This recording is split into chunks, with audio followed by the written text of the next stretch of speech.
Dans l'appel à projet formation, il y a 2 projets qui ont été financés pour l'Institut Agro Montpellier.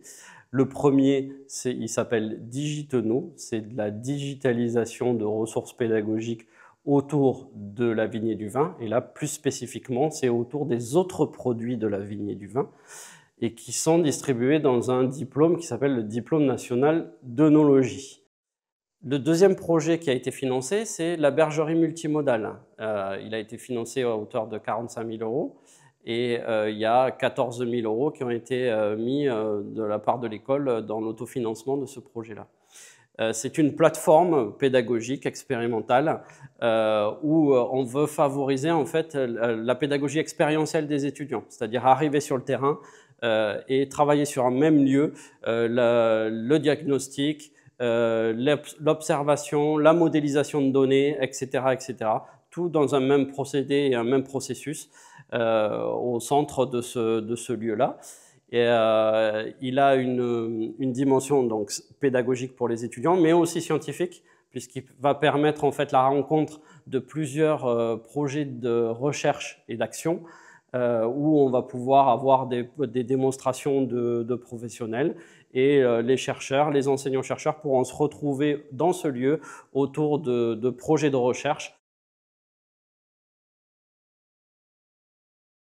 La réponse à ces appels à projets s'articulait avec notre structure, avec l'Institut Agro Montpellier, autour de 3 principaux axes. Le premier, c'est la mutualisation de ressources, la mutualisation de co-construction aussi de ressources pour les distribuer autour de la grosse communauté qu'est l'ICIT et de favoriser en fait l'apprentissage des étudiants autour de ces ressources pédagogiques créées, qu'elles soient numériques ou non. Le deuxième, c'est tout ce qui est laboratoire d'expérimentation. On se sert de ces appels à projets pour justement semer une graine. On est dans l'agro, hein, forcément. Et donc, du coup, cette graine permet derrière à pousser et à faire qu'il y a une innovation d'idées, de projets autour de ces expérimentations qu'on mène avec les financements de ces appels à projets. Le troisième, et non des moindres, c'est aussi une visibilité. Visibilité de ces projets au niveau local, interne à cette école et aux composantes de l'ICIT, mais également nationale et internationale, puisque dans certains projets, on fait venir des étudiants étrangers et donc ça favorise dans des parcours cette visibilité de ces projets au niveau international.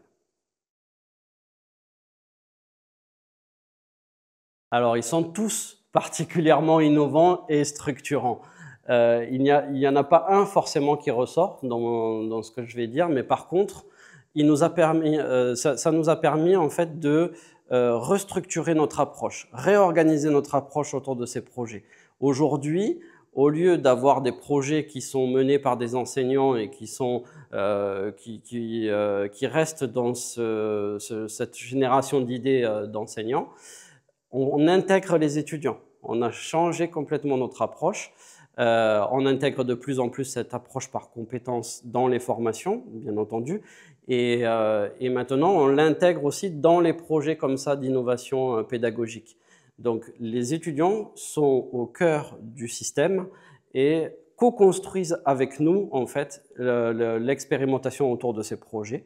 Par exemple, cette année, en 2025, on a financé, l'ICIT a financé un projet qui s'appelle Altech.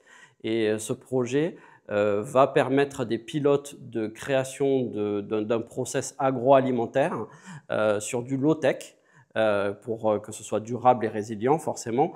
Et ce sont les étudiants qui vont créer ces pilotes. Et donc, avec l'appui d'enseignants et de chercheurs, eh bien, on arrive à faire encore plus foisonner ces idées avec l'appui des étudiants. Par exemple, si je devais en retenir un qui a donné un beau succès, c'est le parcours recherche ingénieur qui s'inscrit aujourd'hui dans le Master EDIL et qui a été financé au tout départ. Quand je parlais de graines, eh bien, ça c'en est une belle qui est devenue une plante. Au départ, il a été financé par ces appels à projets. Et aujourd'hui, maintenant, on a une vraie collaboration entre 3 écoles, à la fois l'Institut Agro Montpellier, Polytech Montpellier et l'école de chimie. On n'a pas des retours d'étudiants à proprement parler, puisque les projets ils vont être expérimentés en 2026. Donc on a juste un petit peu de retour dans le sens où le premier chapitre qui a été développé dans Digitono a été publié.